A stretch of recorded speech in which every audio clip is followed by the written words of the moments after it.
आज आपण भगवद्गीतेतल्या शेवटच्या म्हणजे 18व्या अध्यायामधला 73वा श्लोक बघणार आहोत.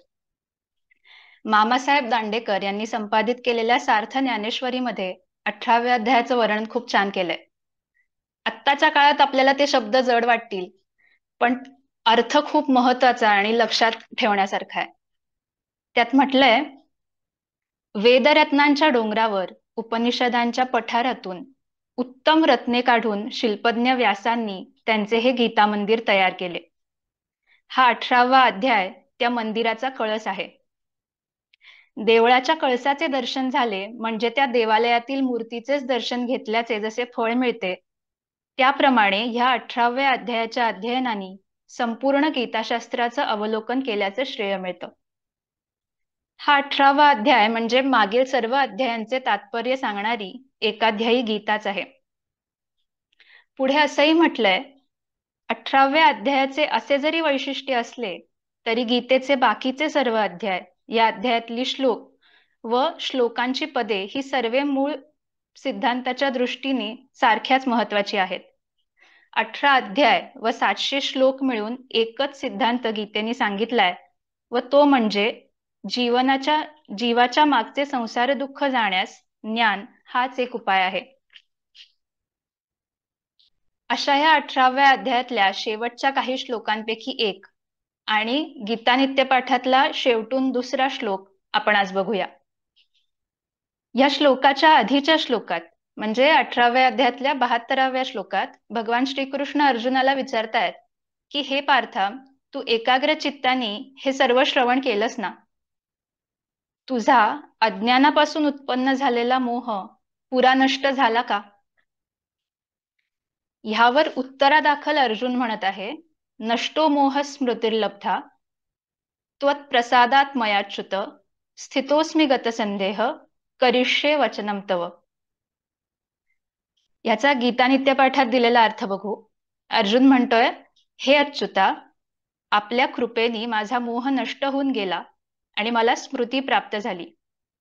यामुळे मी संशयरहित होऊन राहिलो आहे. आपल्या आज्ञेचे मी पालन करीत राहीन. नष्टो मोह याचं ज्ञानेश्वर महाराजांनी खूप छान वर्णन केलंय. ते म्हणतात, मोह सकुटुंब निघून गेला. मोहाचं कुटुंब म्हणजे काय, तर अज्ञानातून होणाऱ्या कृती, त्याच्याशी संबंधित विकार, हे सगळं घेऊन मोह गेला. मोह गेला का असं श्रीकृष्णांनी विचारणं हे सूर्यांनी डोळ्यापाशी येऊन अंधार गेला का असं विचारण्यासारखं आहे. तू आमच्या डोळ्यांना दिसत आहेस, तुझं प्रत्यक्ष दर्शन मोह जाण्यासाठी पुरेसं आहे. आई मुलाला ज्या प्रेमाने सांगते त्या प्रेमाने तू आम्हाला सांगत आहेस, त्यामुळे कोणत्या कारणाने मोह जाणार नाही असं अर्जुन म्हणतोय. अभंग ज्ञानेश्वरीमध्ये स्वामी स्वरूपानंद म्हणतात, पार्थ म्हणे देवा पुससी हे काई, मोह माझ्या ठाई आहे की ना. तरी सकुटुंब गेला तो घेवो न, आपुले ठिकाण अज्ञानाचे. अंधाराची वार्ता पुसावी नेत्रासी, येवोनिया पाशी दिवा करे. शोभेल हे काय कोणे गावी सांग, तैसा तू श्रीरंग पुढे उभा. प्रत्यक्ष दर्शन तुझे प्रभुराया, काय करावया असमर्थ. वरी मातेची या प्रेमाहून थोर, प्रेम अनिवार्य करोनिया. सांगसी ते मज तोंडभरी आज, आकळे ना गुज साधनीजे. मोह माझ्या ठाई असे किंवा नाही, पुससी ही काही मज आता. नष्टो मोहच्या पुढे स्मृतिर्लब्धा असं आलंय. म्हणजे अर्जुन म्हणतोय की माझा मोह नष्ट झालाय आणि मला स्मृती प्राप्त झालीय. आता स्मृती प्राप्त झालीय म्हणजे काय, तर मी कोण ही जी आत्मविस्मृती झाली होती त्याची स्मृती प्राप्त झाली. मी म्हणजे चैतन्य स्वरूप आहे याची जाणीव झाली. इथे मला अमूर्त पूजेची फुलं या पुस्तकातल्या स्वामीजींनी लिहिलेला एक भाग सांगावासा वाटतोय. रामकृष्ण परमहंसांचा अद्भुत भक्तिभाव त्यांच्याकडे येणाऱ्या साधक भक्तांनी जवळून पाहिला होता. एकदा त्यांनी एकाला प्रश्न केला की, तुला भक्ती आवडते की ज्ञान? त्यावर त्यांनी उत्तर दिले, मला आपली भक्तीच आवडते. तेव्हा रामकृष्ण त्याला म्हणाले, मी कोण कळलंच नाही तर भक्ती कोणाची करशील? देवाचं स्वरूप जितकं जाणलं जाईल तितकी भक्तीही जास्त चांगल्या प्रकारे होईल. संतांची भक्ती प्रेमाची भाषा अंतःकरणाला स्पर्श करते आणि खुलवते. पण संतांनीच सांगितलं आहे की ज्ञान ज्ञान म्हणतात ते दुसऱ्या कोणा ईश्वराचं नसून आपल्या स्वतःचं, स्वतःमधल्या देवाचं स्वरूप समजून घेणं हे आहे. चैतन्य स्वरूपाने देव आपल्या अंतरात आहे. ज्ञान म्हणजे आपल्या चैतन्य स्वरूपाचं ज्ञान. नष्टो मोह स्मृतिर्लब्धा त्वत्प्रसादात मयाच्युत. आता इथे अजून एक महत्वाची गोष्ट लक्षात घ्यायला पाहिजे की अर्जुन कृष्णाला तुझ्यामुळे, तुझ्या प्रसादाने माझा मोह गेला आणि आत्मभूत झाला असं म्हणतोय. त्यावरून हे बोलणं अहंकार रहित आहे हे लक्षात येतं. इथे अच्युत हा शब्द कृष्णाला संबोधून वापरला आहे. याबद्दल स्वामीजींनी त्यांच्या विवरणात एक खूप इंटरेस्टिंग गोष्ट सांगितली आहे. अर्जुनाचा जो गीतेतला पहिला श्लोक आहे, पहिल्या अध्यायातला 21वा श्लोक, त्यात असं म्हटलंय, सेनयोरु भयोर्मध्ये रथम स्थापयमेच्युत. म्हणजे हे अच्युता, दोन सैन्यांच्या मध्ये माझा रथ नेऊन उभा कर. भगवान श्रीकृष्ण हे पहिल्यापासून अच्युत आहेत व अर्जुन बदलत बदलत स्थिर अवस्थेत आला आहे. आज आपण बघत आहोत तो अर्जुनाच्या मुखातला शेवटचा श्लोक आहे. अर्जुनाच्या पहिल्या श्लोकात आणि शेवटच्या श्लोकातही श्रीकृष्णाला अच्युत हेच संबोधन वापरलं आहे. असा बॅलन्स किती ठिकठिकाणी प्रत्ययाला येतो. पुढे म्हटलंय स्थितोस्मी गतसंदेह. पहिल्या अध्यायात अर्जुन म्हणतो, न च शक्नोम्यवस्थातुं भ्रमतीव च मे मनः. पहिल्या अध्यायातल्या 30व्या श्लोकात. याचा अर्थ असा की मी उभं राहण्यासही समर्थ नाही. शरीर कंप पावत आहे, हातातील धनुष्य गळून पडत आहे, तोंडाला कोरड पडली आहे. अशा प्रकारे उभं राहणंही शक्य नाही असं अर्जुन पहिल्या अध्यायात म्हणतो आहे.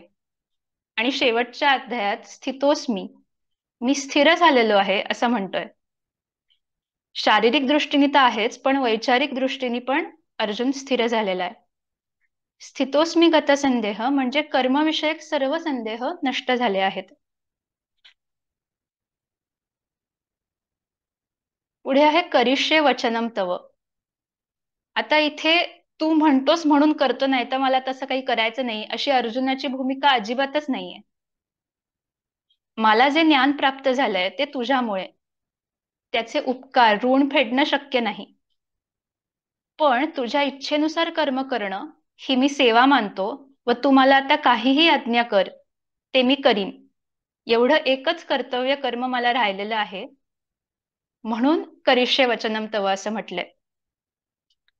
तू म्हणशील ते मी करतो यामागे भावात्मक भूमिका आहे व ती ज्ञानपूर्ण अवस्थेनंतर आलेली भावात्मक भूमिका असल्यामुळे तिला मूल्य आहे. अमूर्त पूजेची फुले मध्ये स्वामीजींनी म्हटलंय की शरीर देवाला वाहणं म्हणजे ईश्वर सेवा या भावनेतून कर्म करत राहणं. मन देवाला वाहणं म्हणजे ईश्वर भावना धरणं. बुद्धी देवाला वाहणं म्हणजे ईश्वर चिंतन करणं. एवढं केलं तरी मी वाहायचा राहतोच, कारण शरीर मन बुद्धी हे माझे आहेत, ते म्हणजे काही मी नव्हे. स्वतःला देवाला वाहणे यात काय अर्पण करायचा अभिप्रेत आहे, तर स्वतःचा मीपणा. स्वतःचा मीपणा अर्पण केलेला, भगवान श्रीकृष्णांना सर्वस्व समर्पण केलेला अर्जुन आपण ह्या श्लोकातून पाहत आहोत. अभंग ज्ञानेश्वरीमध्ये म्हटलंय, फेडो नीती देवा स्वबोधे निश्चंक, गोड केले एक सेवा सुख. आता भलतेसी आज्ञा करी माते, आज्ञापिसी तेते आचरीन. निघत आहे बोल पार्थाची या वाचे, सुखे देवनाचे भुलोनिया. मग म्हणे आज मज विश्वफळा, अर्जुन हा झाला फलद्रुप. आपला कुमर, कुमर म्हणजे मुलगा, आपला कुमर जो का सुधाकर, संपूर्ण साचार देखो निजो. आपुली मर्यादा स्वभावे करोन जाय विसरोन क्षीरसिंधू. म्हणजे मर्यादा न सोडणाऱ्या समुद्राला जर पौर्णिमेला भरती उचंबळ येतो, तर भगवान श्रीकृष्णांना आला तर कुठं बिघडलं. कारण अर्जुनाचं इतकं परिपूर्ण आणि बॅलन्स्ड बोलणं ऐकून श्रीकृष्णांचे कान तृप्त झाले आणि ते जणू आनंदाने नाचू लागले असं म्हटलंय. आपुली मर्यादा स्वभावे करोन जाय विसरोन क्षीरसिंधू. तैसे कृष्णार्जुन संवादी रंगले एकरूप झाले देखोनिया.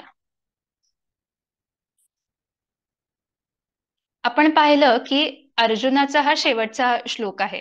यानंतरचे 5 श्लोक संजयाच्या मुखाद्वारे येतात. आता ह्या एवढ्या सुंदर श्रीकृष्णार्जुन संवादानंतर संजयाला का बोलावंसं वाटलं असेल, याचं खूप छान वर्णन ज्ञानेश्वर महाराजांनी याच श्लोकामध्ये पुढे केलंय.